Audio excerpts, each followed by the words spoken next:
All right, we got the new dog, Winnie. She's working on her recall. She verbally recalls well. Demonstration. Winnie, come. Sit. Yes. Break. When a dog can do that, then I'm ready to introduce the e-collar. The e-collar helps me be able to recall them when they're really far away. They can't hear you, they're distracted, or they recall except when. All right, so when I start introducing the e-collar, I've got treats in my pocket. I have a food-motivated dog.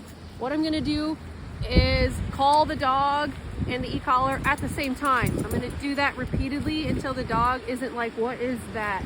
That they understand what it is. You already missed out, I already did that yesterday. She's a really fast learner, but let's try it right now. It's on the vibration setting. Winnie, come. Yes, sit, good, break.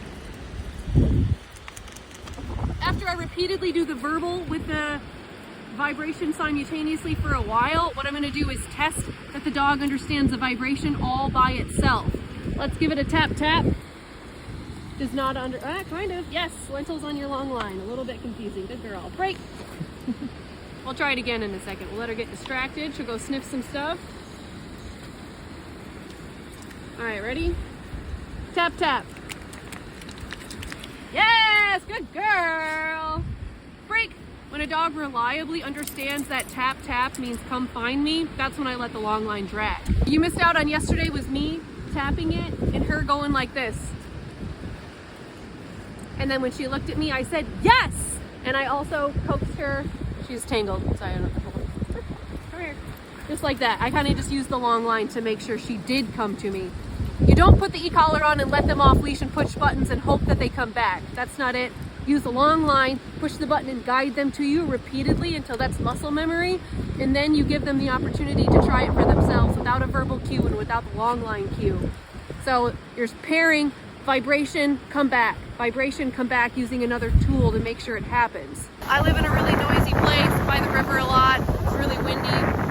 Dogs are sometimes barking, running around at the beach, and they just can't hear you. It's not that they won't recall, they're just too distracted to hear you recalling them.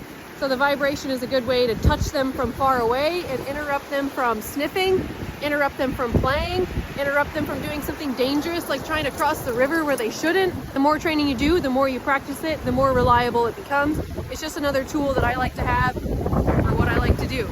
So in the winter, especially if my face is covered by like 3 layers and I'm yelling into the wind, I have to like uncover my face. By the time I uncover my face, I could have missed the opportunity to yell for them. It's just another way to be safe and another way to recall them. I use a whistle, but I've had my whistle freeze.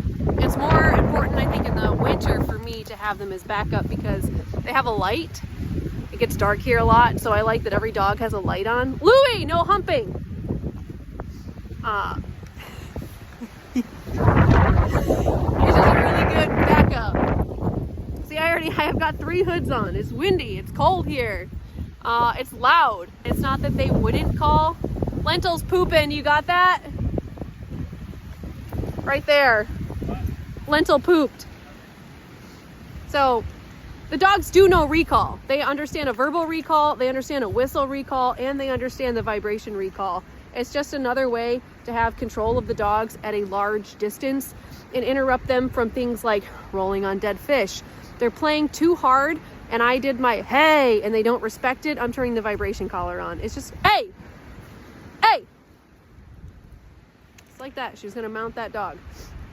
I use it to interrupt humping. If they ignore my verbal cues, then I turn it on. It's just a good way to interrupt behaviors that I don't like.